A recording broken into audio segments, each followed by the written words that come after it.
جس ہستی کو اللہ تعالیٰ نے نبوت کا منصب دے دیا اور جن کو دینا تھا ان کو دے دیا، اب حضور علیہ السلام خاتم النبیین ہیں، اب کسی بھی شخص کو رب کی طرف سے نبوت کا یا رسالت کا منصب نہیں مل سکتا۔ یعنی جن کو ملا ہے، جو اللہ کے سچے نبی اور رسول ہیں، اور ان کی حقیقی تعداد اللہ رسول جانے، تو انبیاء کرام کو جو نبوت ملی، رسولوں کو جو رسالت ملی، وہ ایک دفعہ ملی تو ہمیشہ کے لیے مل گئی۔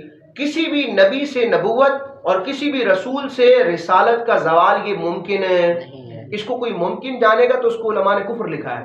یعنی معاذ اللہ کوئی یہ عقیدہ رکھے کہ نبی کو کسی شخص کو نبوت ملی، نبی بنایا گیا اور بعد میں معاذ اللہ نے نبوت کا منصب لے لیا، یہ کفر ہے۔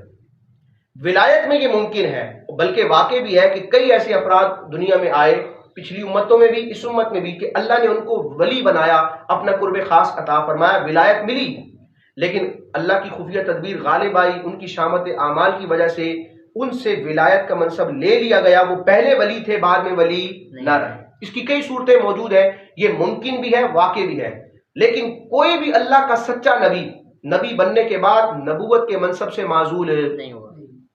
اب قرب قیامت عیسیٰ علیہ السلام تشریف لائیں گے تو وہ نبی اور رسول ہے، ان کا آنا بطور نبی اور رسول نہیں ہوگا، ان کا آنا نبی کریم علیہ السلام کے امت کے مددگار کے طور پر ہوگا۔ یعنی وہ آپ علیہ السلام کے دین ہی کو آگے بڑھانے نبی کریم علیہ السلام کا نائب بن کر دنیا میں تشریف لائیں گے۔